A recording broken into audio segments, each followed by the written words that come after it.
Yeah, how has it gone?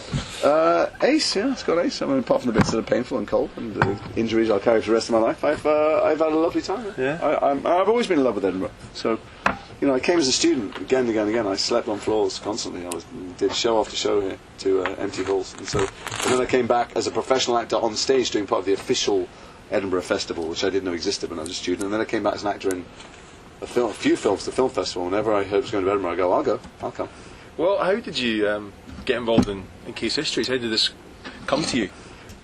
I'd been away a lot last year. I'd travelled for work. I'd been to America a few times, and I'd shot in Pittsburgh and Chicago, and I just couldn't be away from my kids anymore. I mean, I try and make it never longer than 2 weeks away. Sometimes it's been 3 weeks at one point, and then the volcano screwed me, so I was away for a month at one point. You know, it was on Skype every day, but I just couldn't go away anymore. I was done with it, and I came back and I said in July, I think, to my agent, I can't leave the country anymore. I just can't go anywhere. I'm done with it. You've got to get me a job in London. I've just got to stay in London.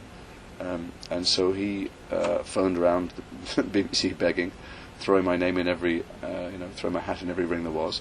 And the next day, he phoned back and he said the BBC offered you Case Histories. Do you know it?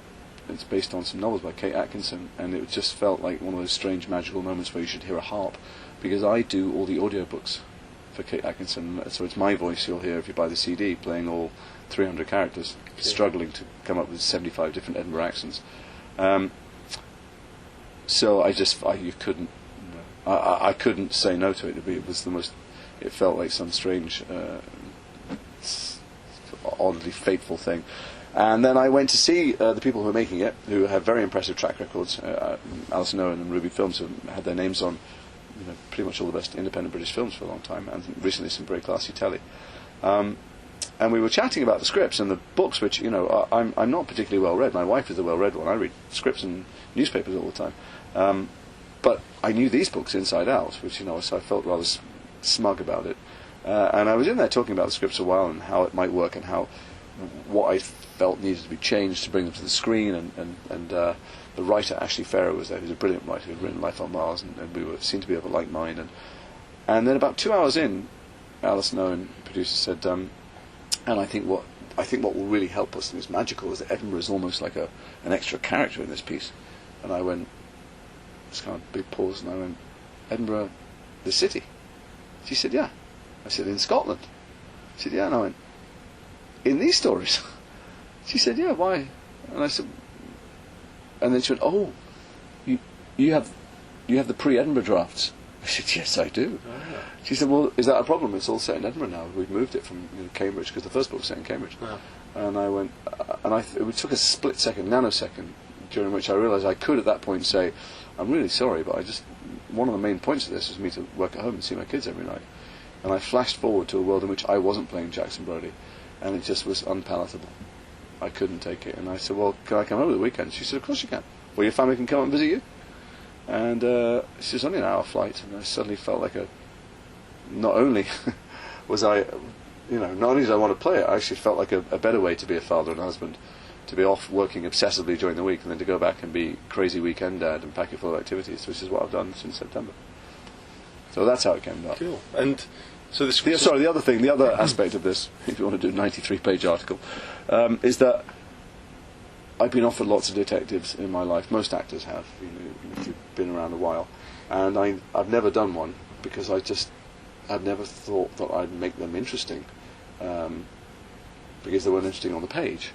People think as an actor you can bring a quality to the screen that frankly is giving us too much credit. It's always to do with the script. And I've never understood why most of the drama that's on television is crime fiction. Why there's somebody dies and then a bunch of red herrings appear, and in the end the policemen tell you who did it, and then they reveal the clues to you. It's like presenting someone with a filled-in crossword and then showing the clues. I don't understand what the fun is for the audience. There's a bit of trickery going on in our shows. It certainly seems to me when I read the books, that it looks like a detective piece and it smells like a detective piece, but it's not a detective piece. There is a guy in it, he does get some cases, he does solve some things, but really it's not like that at all. And it's far more, for Jackson anyway, it's a far more human interaction. He's a much less predictable and cliched character than I had encountered in any script before. Hopefully, I managed to convey some of that on the screen. But he's a Yorkshireman. He gives nothing away, and he's unemotional. On the other hand, he's incredibly sentimental and listens to sentimental music, and he's very dour, and yet he's very funny to be inside. He amuses himself all the time. He might not amuse anybody else, but he thinks he's funny. And the cast of characters that appear are so unlikely. They continue to be slightly, turned up to 11. And Kate Atkinson has such a razor-sharp eye for the people that she encounters in her life, or the people she dreams up, and where she gets them from. And none of them are drawn from the, cliched stock, ragbag of stock characters that we see traditionally fleshing out crime fiction. And so it felt slightly subversive to me. She felt that way as a novelist, and it's actually pretty clear when you read. If you read all, there's 4 Jackson Brodie books, but the 3 that we've made into these 6 episodes, that she starts off with Case Histories, having a guy who's a detective and he has some cases, and then in the next book he follows somebody, he finds a dead body, and that becomes the thing that he does, and he's interested in, and he neglects his work. And in the 3rd book he's hit by a train, and the person who finds him has something that needs solving in their life. And so there's almost no somebody coming to his office and giving him a brief stuff. It's just he's following his gut, and he's slightly obsessive about helping people. He's one of these guys who really ought to learn how to say no, or how to go to bed, and to shut his mouth. And you mentioned Edinburgh at the start there being this sort of other character. I mean, Ian Rankin's novels, he's always talking about the sort of Jekyll and Hyde. He is, but we're mostly Jekyll. Right. Okay. I think there's a lot of the underbelly of Edinburgh in other people who've explored it brilliantly, including Rankin in his Rebus stories, and we don't do that. And I think it's there's a room for that too. You go behind these lovely big stone houses and the beautiful Georgian terraces. There are as many stories, and that's what we've explored so far. Who knows what we'll do if we do any more of them? But and often outside. It's not in the city. We're out a lot in these stunning locations, and just to see the. To be in them anyway is breathtaking, obviously, and there's room for, as long as the story keeps moving full pelt, there's room to enjoy and savour other aesthetic pleasures en route, like the music. He's a country and western fan. He's a fan of all this sentimental music, although on the face of it he's this granite-faced Yorkshireman. Clearly, he's nothing of the kind. And I thought one of the, when things work, like you mentioned Steptoe, I thought the music was brilliant in Steptoe. It was brilliantly edited. The palette and the design, everything contributed to making you feel like you're in that period, and the music let you know how seriously to take it or not. And there's an element, it's not quite tongue-in-cheek in this, but there's something slightly that's meant to be pleasurable. You're not meant to about this. You're meant to enjoy the sometimes outrageous coincidences and the troubles that get heaped on Jackson, how unlucky he is.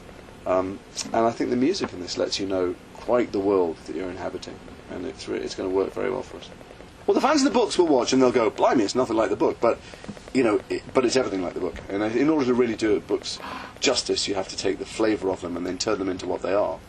This is a television series, that's a book, entirely different universe. Most good books, and she's a really good writer, take place inside the heads of the protagonists, and television is full, and screen time is full of the actions and words of your leading players, and that's completely different.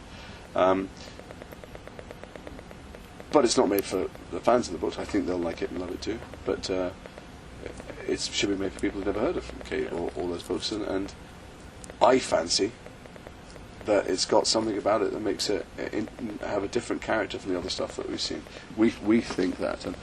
But instead of telling people they're going to like something, I hope they give it a try, and stay if they like it. It's as much as you can ask.